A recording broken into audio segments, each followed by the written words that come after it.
김철중의 이름은 낳는다. 오늘은 남성 요실금입니다. 김철중의 이름은 낳는다.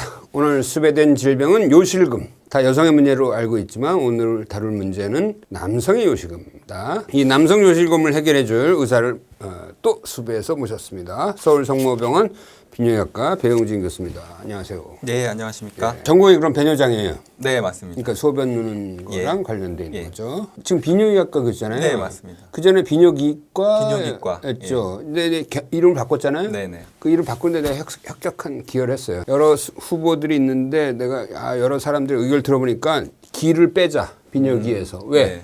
네. 너무 성기 이미지가 강하다. 그래서 기를 빼고 거기다 학문에 학자를 넣어서 비뇨의학과로 바꾼 거예요. 제가. 근데 아직까지 환자는 잘 모르죠. 아직은 모르는데 이제 바뀐 게 이제 좋다고 생각을 하는 게 네. 어르신들이 오시면 비뇨기과랑 이비인후과를 상당히 헷갈려 하셨거든요.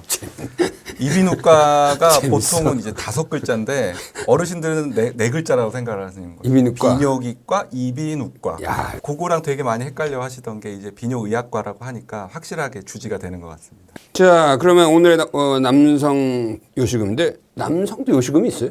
네, 있습니다. 어떤... 여성 요실금 하면 보통 이제 화장실 가기 전에 막 지리게 되는 이런 것들을 많이 생각을 뭐 하시는데요. 이렇게 복압이 올라와서 웃거나 맞습니다. 기침할 때 네, 막 탁 새는 거. 예, 예. 남성들은 이제 나이가 들면서 전립선 비대증으로 인한 배뇨 증상이 많이 나타나게 되는데요. 이게 심하게 되면 과민성 방광부터 과민성 방광으로 인한 요실금이 나타나는 경우가 가장 많기 때문에 그 정도가 되면은 이제 여성하고 거의 비슷한 비율로 요실금이 나타나게 되고요. 여성하고 비슷한 비율이요? 네, 거의 반반이라고 보시면 됩니다. 그럼 나이가 몇 살 때 그럼 그렇게 되는 거예요? 60대에서 70대가 되면서 전립선 비대증 환자들이 많이 늘어나게 되는데요. 70대쯤 되면은 이제 여성에서 요실금이랑 거의 비슷하게 돼요. 와, 굉장히 많은구나. 예, 예. 실제로 진료실에 오는 환자들도 되게 60대, 70대. 예, 전립선 비대증 때문에 오시는 분들이 가장 어려워하시는 게 요실금이고. 그러면 이게 여성의 요실금은 약간 개념이 다른 거네. 여성의 요실금은 이제 직접적으로 소변이 탁 나와서 당황스러운 장면이 연출되는 건데, 예, 남성의 요실금은 약간 소변이 갑자기 마렵거려서 이렇게 질질 새는 요실금이네. 그런 걸로 인한 인거는 이제 과민성 관광에 의한 절박성 요실금이 생기게 되는 거고요. 여성처럼 요실금 수술이 필요한 복압성 요실금의 경우도 있는데 그거는 일반적으로는 많이 나타나지 않는데 그러니까. 전립선 암 수술이나 전립선 비대증 수술을 하고 관략근이 좀 약하게 된 분들은 이제 그거야 이제 그 전립선을 많이 제거를 했으니까 좀 공간이 비니까 소변이 여성처럼 확 새는 경우고 맞습니다. 일반적으로 전립선 비대증이 있고 다른 과민성 방광이 있을 때는 막 오줌이 급하게 막 마렵고 막 이렇게 해서 어떻게 하다 보니까 막 오줌을 넣기 전에도 막 좀 나오고 막 네, 맞습니다. 그런 형태의 요실금. 자, 그러면 남자는 해부학적으로 이제 요도가 길잖아요. 네. 그럼 대개 이렇게 여성처럼 이렇게 확 쏟아지는 경우보다는 원치 않게 막 질질 좀 새는 경우가 더 많은데 흔하게 얘기하는 불편함이 절벽요잖아요. 네. 자기가 소변을 보고 싶다라는 생각이 들자마자 그냥 못 참는 거잖아요. 네. 본인의 의지랑 상관없이 소변이 나오는 건 요실금인데 그 느낌만이 벼랑간에 나오는 걸 다 절박요라는 표현을 합니다. 이거는 남자한테 많을 것 같아요. 여성에서는 보통 말씀을 하시는 게 물소리를 들으면 뭐 쪼르르르 그렇게 하는 소리만 나도 갑자기 내가 나오는 거랑 연상이 되면서 요의가 갑자기 남자는 그런 건 없을 것 같아요. 그런 거는 없는데 이제 아무 상관도 없이 뭐 가만히 있다가 갑자기 마렵기도 하고 보통은 한 1시간 반에서 2시간 정도 간격으로 소변을 정상적으로 보신다면 1시간도 안 됐는데 또 마렵다. 그러면은 좀 더 기다렸다가 해야지 이런 컨트롤이 돼야 되는데 그게 안 되는 경우가 있습니다. 이제 그걸 넘어서서 새게 되면 이게 요실금이 되는 거고. 이거의 절박류가 오는 가장 큰 원인은 뭐예요? 전립선 비대증에 의한 게 가장 흔합니다. 전립선 비대증. 전립선이 커지는데 왜 절박류가 오는 거예요? 그렇죠. 전립선이 커짐으로 인해서 소변이 약하게 나오는 게 제일 일반적인 그 물리적인 문제라고 생각을 하실 텐데 요도가 좁아지니까. 예. 근데 이제 그거를 계속 반복을 해서 수년간 앓다 보면 방광이 보상적으로 작용을 하기 위해서 과도한 수축을 하기 시작을 하고요. 전립선 비대증과 플러스로 방광의 노화로 인해서 방광이 섬유화가 되고 이러면서 어떤 혈관이나 신경에 문제가 되기 시작을 하면은 오히려 기능이 떨어지기 앞서서 과도해지기 마련이죠.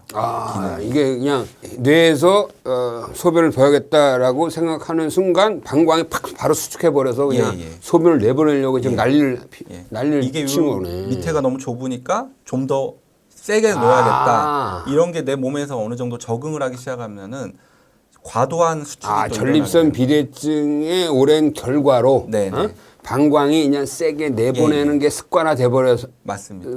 뇌에서 소변 봐야지 하면 바로 그냥 사실 빈뇨가 어느 정도는 또 있게 되죠. 그러겠네. 그걸로 인해서 그러겠네. 방광이 과도하게 수축을 그럼 하니까. 이 전립선 비대증하고 소위 말하면 과민성 방광하고 같이 연결되는 거네요. 예, 맞습니다. 그래서 치료도 거의 같이 해드리고 있습니다. 오, 그래요? 더 심한데 환자분들이 잘 모르시는 부분이 있는데요. 네. 소변을 자주 갈까봐 물을 잘 안 드시는 분들이 있어요. 그것도 안 좋을 것 같은데? 맞습니다. 그러면 소변이 농축이 되니까 이 진한 소변이 방광 점막을 또 자극을 해서 야, 적은 양인데도 소변을 또 더 마렵게 만듭니다. 야, 그러네. 차라리 소변 어느 정도 약간 묽어야 자극 없이 방광이 어느 정도 그러네. 채워질 텐데 진한 소변이 방광 점막을 계속 자극을 해주는 거죠. 그러네. 예. 그냥 본인은 좀 괴로우니까 소변 차라리 양 자체는 차라리 줄어들더라도 물을 적게 마시면 예, 예. 그냥 단순히 맞습니다. 생각했는데 오히려 그게 더 자극하는 예, 거네. 더 적은 양인데도 더 자주 가게 되는 거죠. 커요. 그럼 더 실망스러운 건데. 네, 맞습니다. 어. 예. 그럼 어느 정도 물을 마셔야 이게 적당한 건가요? 방광에? 이게 뭐 사실 환자분의 어떤 그 체표 면적이나 체중에 따라서 다른 문제이기 때문에 아무래도 환자분들이 오셔갖고 여쭤봐도 제가 뭐 정확하게 말씀은 못 드리는데 보통 1.5리터에서 2리터 정도를 말씀을 드리거든요. 근데 이제 의학계에서도 얼마만큼 먹는 게 정확하게 좋다 나쁘다라고 말하기가 어려운 게 연구를 해보기가 애매한 게 우리가 물만 마시는 게 아니잖아요. 음식을 먹으면서도 수분이 어느 정도 또 포함이 되는 것이고 그렇죠. 배출을 하는 데서도 소변만 보는 게 아니고 땀을 또 얼마나 흘리냐에 따라서도 배출되는 양이 달라지는 거기 때문에요. 맞아요. 아예 뭐 물을 줄이는 분들은 너무 적게 드시는데 또 물을 너무 많이 마셔도 안 좋은 거 아닌가요? 네, 맞습니다. 이제 우리 몸은 이제 소금기를 적정량을 유지를 해줘야 되는데요. 이게 너무 묽어질 수가 있는 거죠. 그렇죠. 예. 이게 이제 물을 너무 많이 해서 혈액 속에서 적정의 나트륨 농도가 네네. 유지가 오히려 희석이 돼서 맞습니다. 그래서 예, 이게 예. 나트륨증으로 인해서 문제가 네. 될 수도 있고 그렇죠. 뭐 실신하는 경우도 있으니까 그리고 그 왜 항문에 힘주는 것도 무슨 네, 케겔 운동. 예.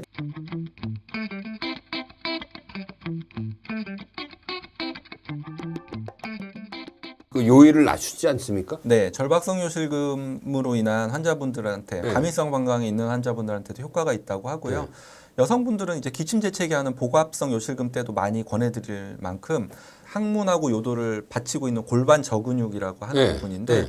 강화가 되니까 요실금도 이제 좀 줄어들지만 요의도 어느 정도는 좀 잡히는 걸로 되어 있어서. 그러니까 이게 회음부 근육을 쫙 힘을 네네. 주면은 요의가 사라지더라. 네. 그 왜 그런 거예요, 도대체? 그러니까 자체를 뭐 소변이 마려울 때 이렇게 참아라 하는 말씀을 드리는 건 아니고요. 그래, 방광을 딱 움켜쥐는 건 아니잖아요. 네네. 그게.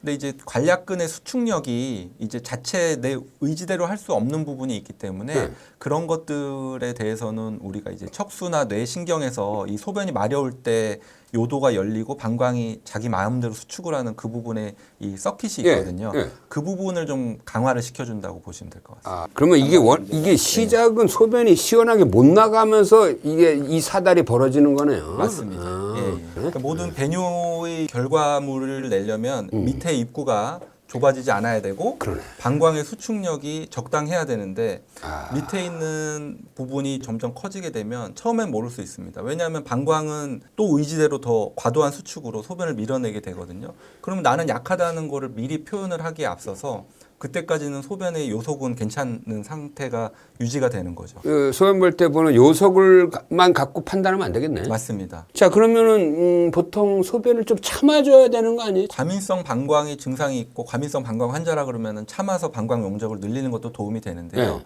내가 이만큼 봤는데 이게 요만큼밖에 안 찼을 때 소변이 마려운 과민성 방광인 건지 아니면 방광 안에는 이만큼이 있는데 요거밖에 안 나온 건지는 환자분이 알 수가 없습니다. 되게 일반적으로는 좁게 찼는데 요의를 느끼는 게 되게 더 많을 것 더 많습니다. 많잖아요. 예, 예. 근데 일부는 만약에 이게 이만큼 차 있는지를 모르고 계시는 분들한테 내가 그러면 참아야 되나 이러셨다가 큰일 방광 나죠. 기능이 더 그건 큰일 큰일 나는 나죠. 상황이 오죠. 그건 그래서 완전 꼭 큰일 나죠. 환자분들한테는 검사를 하고 저희가 판단을 해드리겠다. 아, 그걸 이제 참을지 말지를. 이게 완전히 과민성 방광이 메인 이유인지 네. 아니면은 좁아서 차는데도 적게 나오는 네. 건지를 검사를 해봐서 네네. 배 안에 많이 남아 있고 적게 나와도 절박료는 똑같이 호소를 하세요. 그러네요. 예. 그러면 남아 있는 소변이 있는 줄 모르고 그냥 사시는 거죠. 그 생활요법 중에 뭐 커피나 이렇게 뭔가 자극하는 요인들이 있지 않을까요? 방광을 자극하는 음식들은 장이랑 거의 비슷한데요. 맵고 짠 음식들도 당연히 방광을 자극을 할 거고요. 커피에 있는 카페인이라든지 술도 이제 역시 자극이 될 수 있겠죠. 이뇨작용으로 갑자기 소변량을 많이 늘어나게 하니까 그러네. 증상이 더 심하게 그러니까 나타나요. 평소에는 그렇게 증상이 심하지 않다가도 술을 먹으면은 증상이 확 심해지는 예, 예, 사람이 예. 있겠네요. 뭐내 얘기는 아니에요, 이게.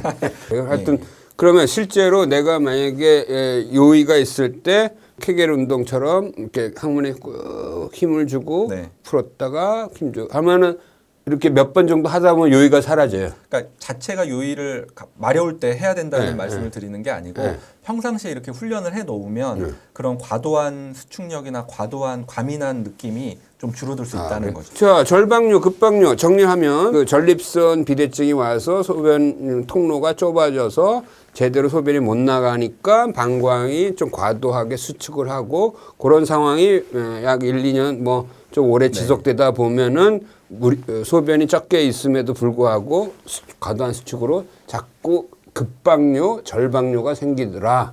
그러니까 양쪽이 어떤 상황인지를 잘 보고 전립선 통로도 한번 체크를 해보고 양쪽을 치료하고 네. 만약에 과민성 방광이 있을 경우에는 방광을 자극하지 않는 생활, 케겔 케겔 운동을 같이 병행하면서 약물 치료랑 병행하면서 이렇게 하면은 해결이 된다. 네. 이렇게 정하면 되죠. 네네.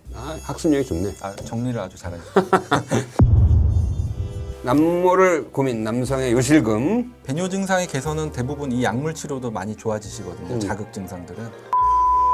라는 약제라 그럼 그 약을 보통 장기 복용을 해서 완전히 좋아지는 경우도 있어요? 장기간 복용을 할 때는 이제 그 뇌 질환이 있으신 분들은 조금 조심하라고 많이 말씀을 드리거든요. 약물로 도저히 안 되는 경우. 인공요도 관략근이라는 인공요도 괄약근.